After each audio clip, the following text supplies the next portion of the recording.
Yeah, I think it's nice to have a story. I do open up to the story on.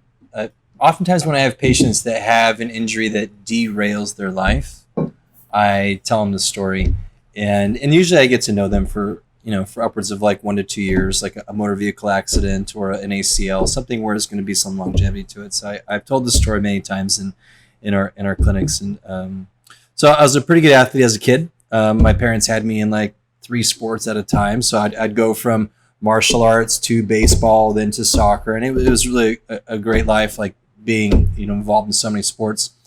And so I was out there on the basketball court. This was when I was 11. I was always like really ballistic and really fast. Not the best shot. So when it came to the basketball court, I just loved like driving deep and just going for.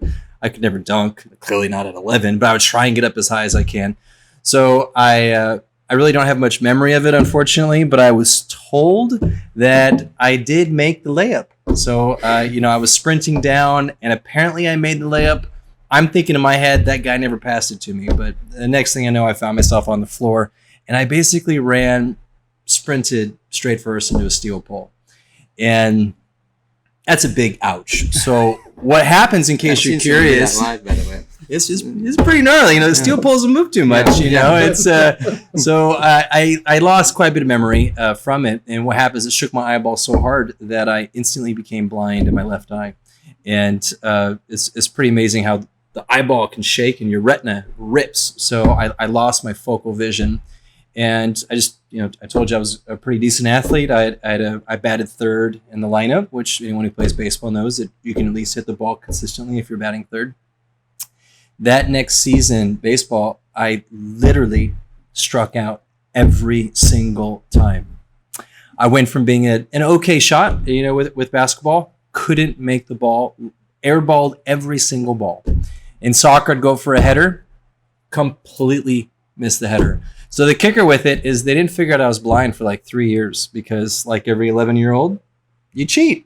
And so when it came down to the eye test, I'm like, well, I can't see shit. So I'm just going to memorize and then repeat. And so I masked this thinking it's okay. But I became blind instantly, sucked at every sport that demanded depth perception. And so anyways, it kind of rocked my world to basically suck at every sport quite instantly. So what I did instinctually, because as a youth, we all kind of want to do what we're good at. So I was pretty good at martial arts, and oddly enough, you really don't need much depth perception in martial arts because you're so close that you can kind of read the distance between you and me with one eye, basically.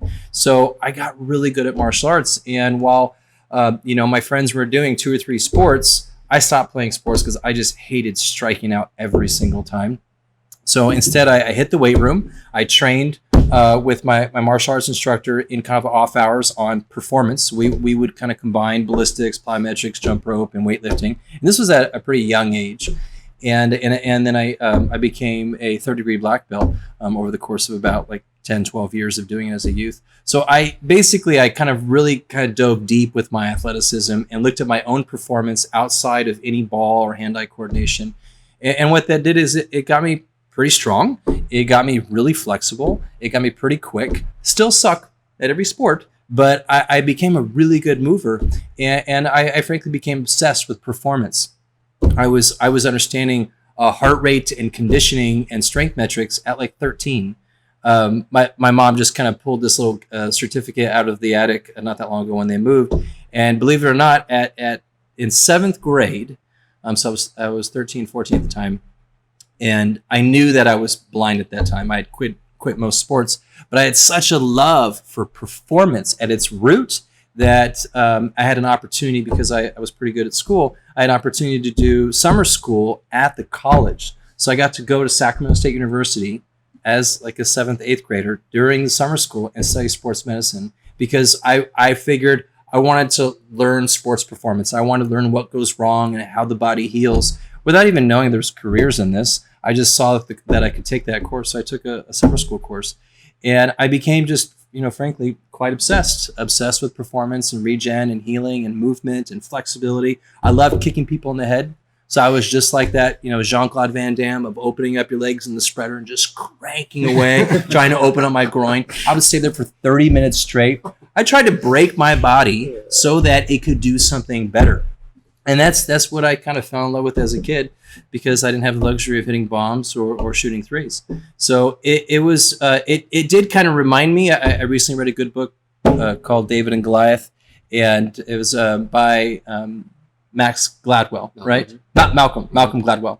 And a great book of how people can turn a really intense negative in their life to a profound positive. And you might not even achieve such a positive without that darkness. And I'm not sure if I'd be here today if I was two-eyed and could, hit a jump shot. I wouldn't be the person I am. So I say this story to a lot of youth after a difficult injury, because their identity is shook. And for me, my identity was rocked as well, like just instantly sucking. And then, oh, by the way, I remember it was at the time I was watching Apollo 13, the movie. And I told my parents, I want to go to the moon. And my mom's like, you kind of need two eyes to do that. I'm like, that's okay. I want to go in the military. I'm like, you kind of need two eyes to do that. And apparently you need two eyes to do a lot of really cool things in this world, just to let you know, between firefighting and law enforcement and military and astronauts. Anyways, the list goes on. But I found my niche, and that's influenced me a lot today, of being able to help understand we get beat down in this life, and that could be a blessing in disguise, and our ability to come out of that suffering can be a great thing. And that's definitely influenced my life.